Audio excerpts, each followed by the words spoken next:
इंतज़ार अक्सर उन्हीं लोगों का होता है जिन्हें आपके इंतज़ार की खबर तक नहीं होती। रात के करीब 11 बजे शहर की ज़्यादातर खिड़कियों की बत्तियां बुझ चुकी थीं और एक कमरे में एक लड़का अपने बिस्तर के कोने पर बैठा हुआ था। उसके हाथ में फ़ोन था। फ़ोन की स्क्रीन पर कोई नया नोटिफिकेशन नहीं। फिर भी हर 2-3 मिनट में वो स्क्रीन ऑन कर लेता, जैसे अंधेरे कमरे में कोई बार बार दरवाज़ा देखकर यकीन करना चाहता हो कि शायद कोई आ गया हो।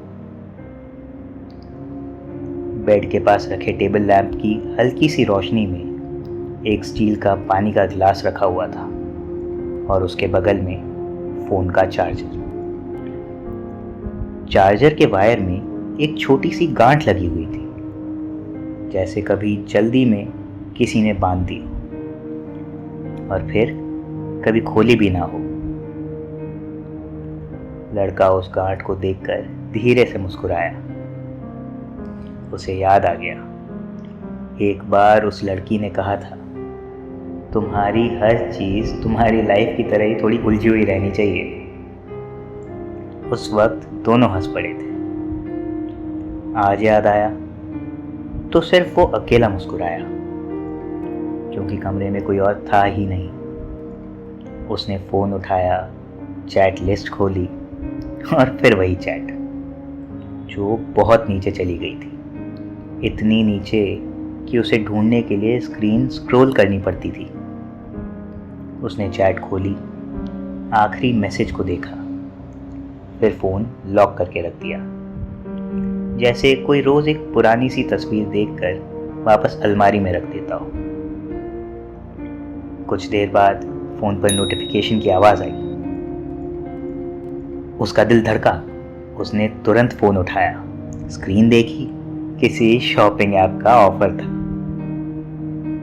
फ़ोन फिर टेबल पर रख दिया गया और कमरे में फिर वही सन्नाटा भर गया। थोड़ी देर बाद लड़का खिड़की के पास जाकर खड़ा हो गया।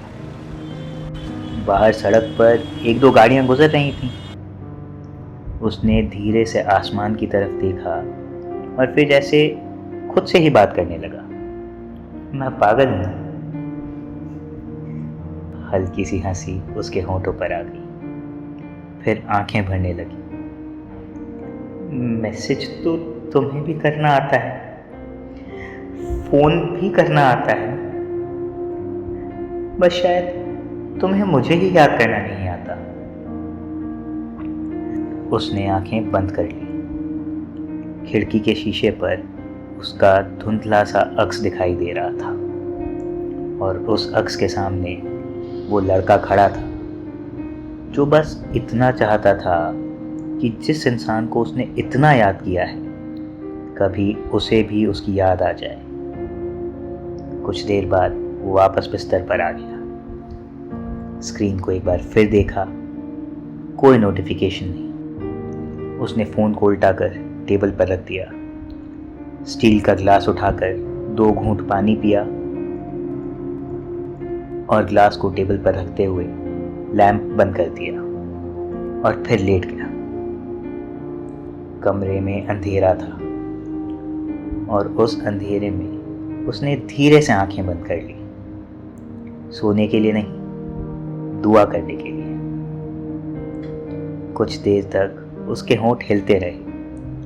आवाज़ इतनी हल्की थी कि शायद कमरे की दीवारों ने भी उसे पूरा ना सुना हो।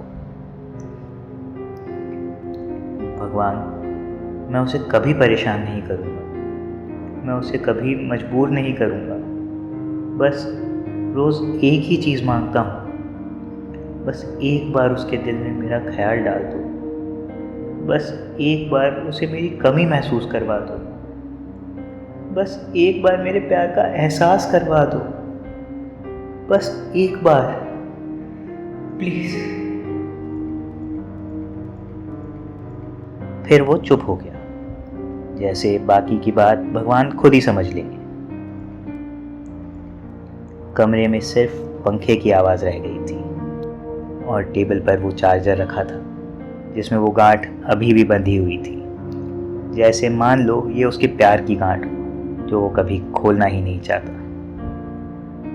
और एक दुआ जो आज भी भेजी गई थी इसी उम्मीद के साथ कि शायद कल कोई मैसेज आ जाए।